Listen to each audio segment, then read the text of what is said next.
লন্ডনের আসার উদ্দেশ্য এবং কতদিন থাকবেন এবং আজকের এই যে প্রোগ্রামটা সম্বন্ধে আসলে আমি একটা ফিল্ম ফেস্টিভ্যালের জন্য লন্ডনে এসেছি। ওখানে আমার নতুন ছবি পরিক্রমা দ্য জার্নি দেখানো হয়েছে।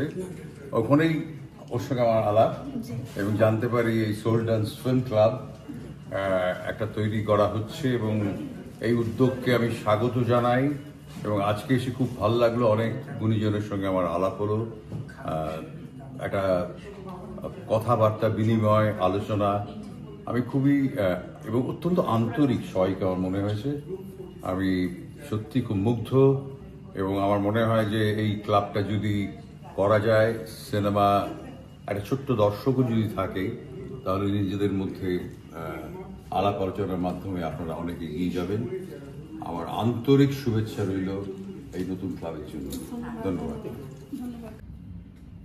তো আসলে আমাদের একটু ভাবতে হবে আমাদের বাংলার সঙ্গে লন্ডন বা ইংল্যান্ডের সম্পর্ক, এটা আমার মনে হয় নতুন প্রজন্মকে একটু জানা উচিত। আমরা খালি ভাবি যে হ্যাঁ ওরা আমাদের শাসন করেছে 200 বছর ধরে।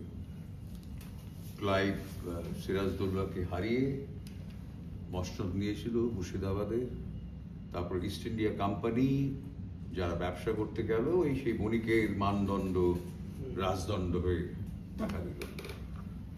তো সেটা মানে দীর্ঘদিনের ইতিহাস, মানে তার মানে আমাদের সঙ্গে গ্রেট ব্রিটেনের সম্পর্ক বহুদিনের।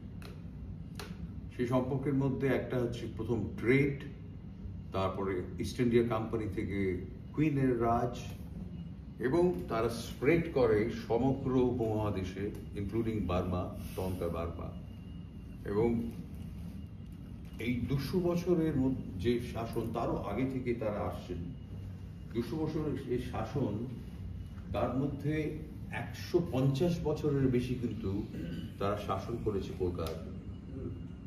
মানে আমাদের বেঙ্গল ছিল ওদের ফার্স্ট এন্ট্রি পয়েন্ট। মানে বেঙ্গলেই প্রথম, যেরকম পর্তুগিজরা গোয়া বা অন্যদিকে শাসন করেছিল, এখানে সকলেই চেষ্টা করেছিল। ওই যে মাঝে মাঝে হুগলি নদীর পাড়ে বসলে আমার মনে হয় সামনে দিয়ে Dutch, Portuguese, French, all traders তারা এখানে ঢুকেছিল।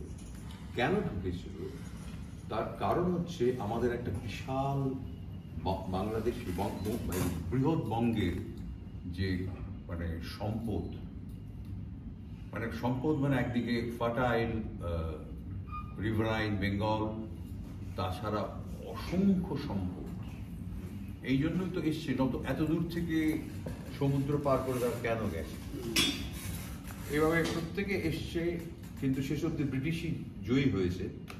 যদিও আমি ছোটবেলায় চন্দননগরে ফ্রেঞ্চদের দেখেছি, তখন ওদের সবই চন্দননগর ছেড়ে দিয়েছে। এই যে একটা মানে ইতিহাস, এটা সাংঘাতিক ইতিহাস, এবং অবশ্যই ঔপনিবেশিক শোষণের ইতিহাস আছে সাংঘাতিক।